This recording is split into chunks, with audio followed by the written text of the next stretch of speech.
He començat la 10ª escola d'estiu, Walter Benjamin, dedicada a la violència i a la República de Weimar en el seu aspecte literari.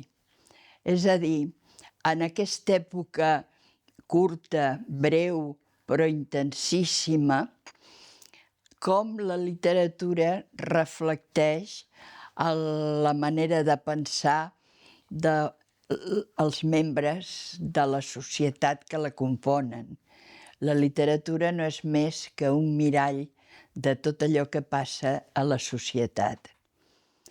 En aquesta època és molt difícil parlar de tots els literats, llavors he triat les direccions ideològiques que es poden agrupar en 2 o 3 grups. Surten d'una guerra i van cap a una altra. Per tant, hi ha tot un conjunt de literatura antibelicista, de rebuig a la guerra que han passat i de rebuig a la menor sospita de la que pot venir.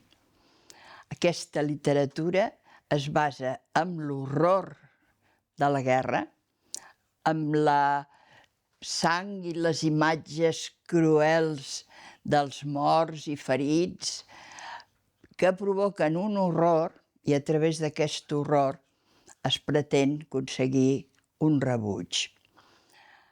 Aquests autors tenen molt èxit en el seu moment perquè narren fets que estan molt pròxims als fets que estan narrant.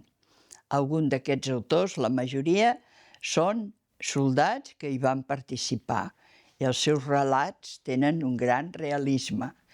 Però els lectors també poden haver-hi participat o familiars seus o fills, etc. Per tant, hi ha un interès en veure què ha passat.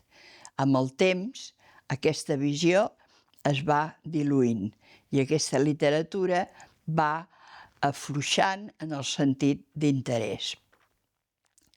Llavors, a l'altra direcció la tindríem amb tots aquells autors que passen una mica per sobre de les problemàtiques importants, perquè no tenen les idees clares, perquè varien les opinions o perquè es volen simplement distanciar per mostrar un politicisme vers tot el que està passant. Llavors he parlat d'autors molt grans, de categoria, com podria ser el Thomas Mann, que ha anat variant d'opinió.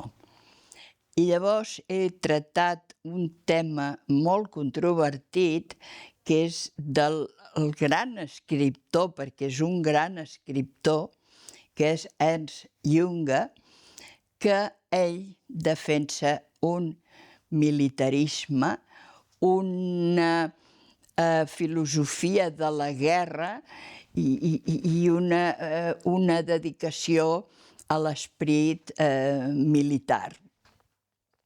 Això ho va fer a la seva primera època, però després, en veure les atrocitats que anaven adivinant-se i que serien pitjors del règim hitlerià, va modificar la postura, perquè ell era un militarista, però no era un totalitarista, o sigui, no era un nazista.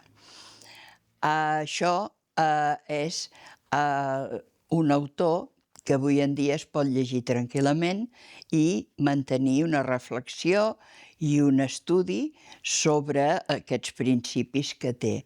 Dic avui en dia des de la República de Weimar, no passa de moda, sempre es pot estudiar els aspectes perquè és la guerra en sentit universal. I finalment he deixat al final tota aquesta literatura activa militant, dels periodistes que pretenien o confiaven que amb la seva màquina d'escriure que podien canviar les coses. Fet un homenatge a Lossiewski, també en Tuschowski, que un es va suïcidar i l'altre va morir de les ferides, de les tortures a la presó. Aquest període és molt ampli i jo l'he simplement delimitat, però té moltes finestres per obrir.